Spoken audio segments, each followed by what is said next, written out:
معزز علماء کرام اور فرزندان توحید و سنت،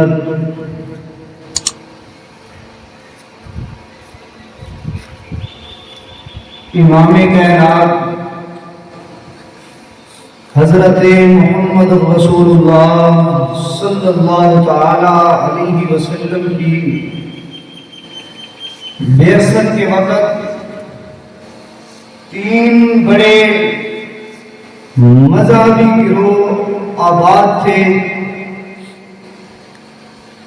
ایک مذہبی گروہ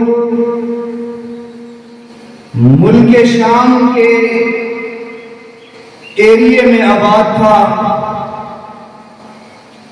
اور دوسرا مذہبی گروہ مدینہ منورہ اور اس کے ارد گرد آباد تھا، اور تیسرا مذہبی گروہ مکہ مکرمہ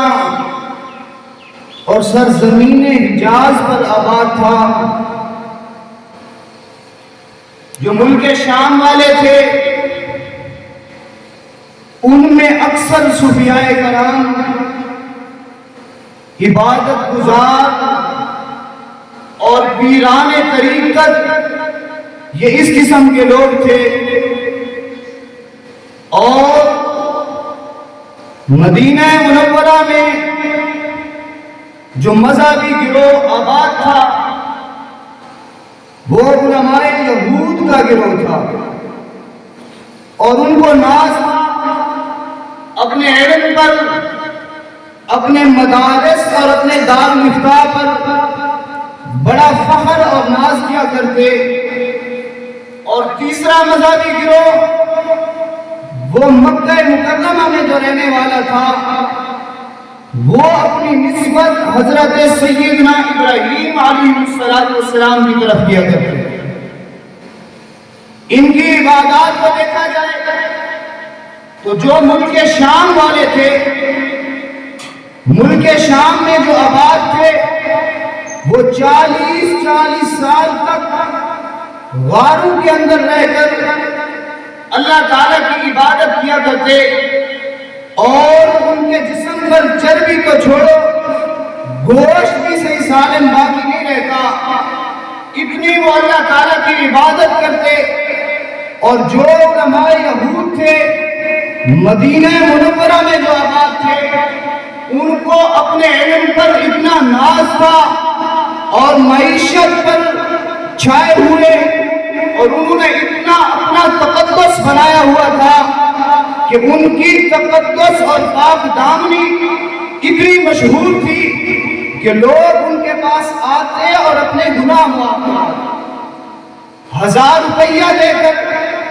اور اسی طرح درہم دینار دے کر اپنے گناہ معاف کیا کرواتے۔ تبھی تو قرآن مجید میں بار بار اللہ رب العزت نے حسر کے ساتھ اسی چیز کو ذکر کیا، اِنَّهُ هُوَ التَّوَّابُ، اِنَّهُ هُوَ التَّوَّابُ۔ علماء کرام اور مفسرین فرماتے ہیں حسر کی وجہ یہی ہے کہ وہ پیسے دے کر مولویوں کو اپنے گناہ معاف کیا کرتے، تو مولویوں کی پاک دامنی اور ان کا تقدس اتنا ان پر چھایا ہوا تھا۔ اور جو گروہ مکہ مکرمہ کے ارد گرد آباد تھا وہ گروہ اپنے آپ کو ابراہیمی کہلواتا، مونچھیں کٹواتے تھے، داڑھی بڑھاتے تھے،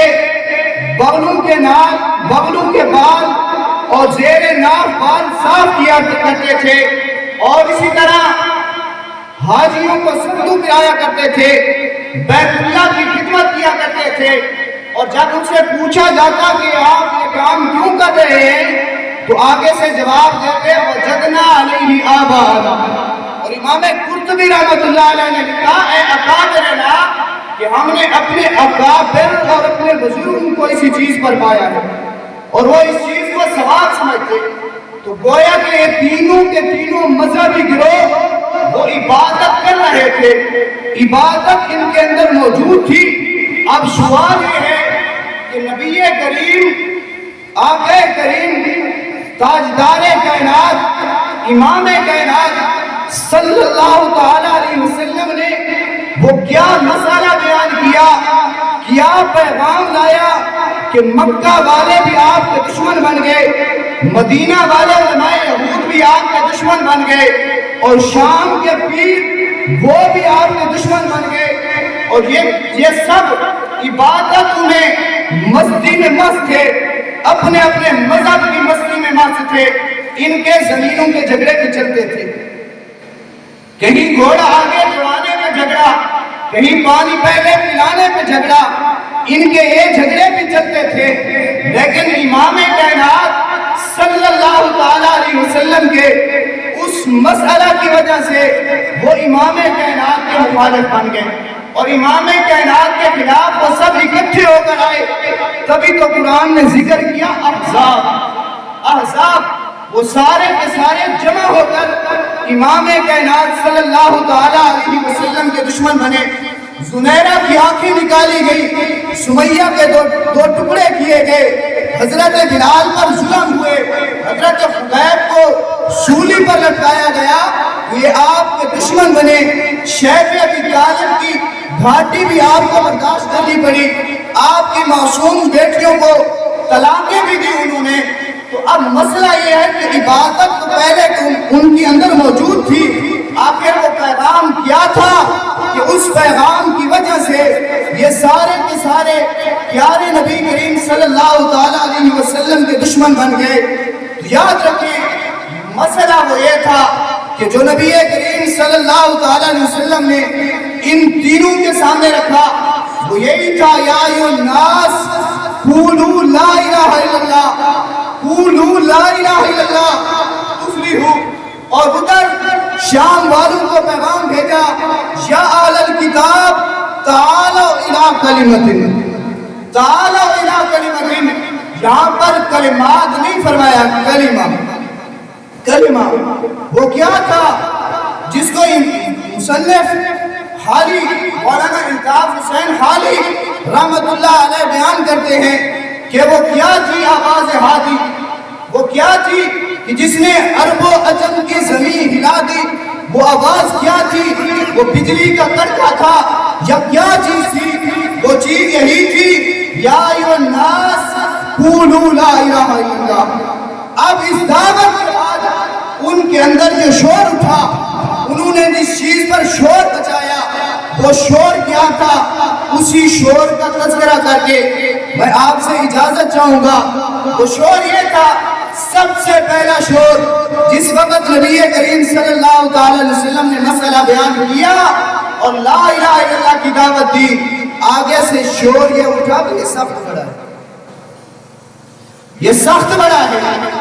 یہ متشدد بڑا ہے، یہ تشدد پسند ہے، اسی چیز کی گواہی رب کے قرآن نے دی، فرمایا وَدُّوا لَوْ تُدْهِنُوا فَيُدْهِنُونَ، وَدُّوا لَوْ تُدْهِنُوا، دون کہتے ہیں تیل لگانا، مسئلے کو کھلا کرنا، مسئلے کو نرم کرنا، یہ چاہتے ہیں کہ تھوڑی سی لچک پیدا ہو جائے۔ پہلا شور یہ اٹھا، پہلا شور یہ سخت بڑا ہے، اس کا مسئلہ سخت بڑا ہے، متشدد بڑا ہے، اور دوسرا شور وہ یہ اٹھا، یکفر آباءنا، یکفر آباءنا، ہمارے آباء و اجداد کو کافر کہتا ہے، ہمارے اکابرین کو کافر کہتا ہے، یہ دوسرا ان کا شور۔ اور تیسرا ان کا شور یہ تھا، یفرق بین اخواننا، جب سے اس نے مسئلہ بیان کیا ہمارے درمیان اس نے تفریق ڈال دی، قبیلہ قبیلے سے لڑ رہا ہے، بھائی بھائی سے لڑ رہا ہے، خاندان آپس میں لڑ رہے ہیں، اس لیے ہمیں اس کی دعوت کچھ دی، ہمیں اس کی دعوت برداشت نہیں کرنا چاہیے، توڑ نہیں ہونا چاہیے۔ یفرق بین اخواننا، اور اگلا شور اس کا یہ اٹھا، انہوں نے کہا کہ یہ جو قرآن بیان کرتا ہے یہ کہتا ہے کہ اوپر سے نازل ہو رہا ہے، حالانکہ یہ قرآن تو ہمارے بزرگوں کی بہت بڑی گستاخی ہے، اس کا قرآن تو ہمارے بزرگوں کی گستاخی کرتا ہے۔ تو یہ شور اٹھا، یہ شور کیوں اٹھا؟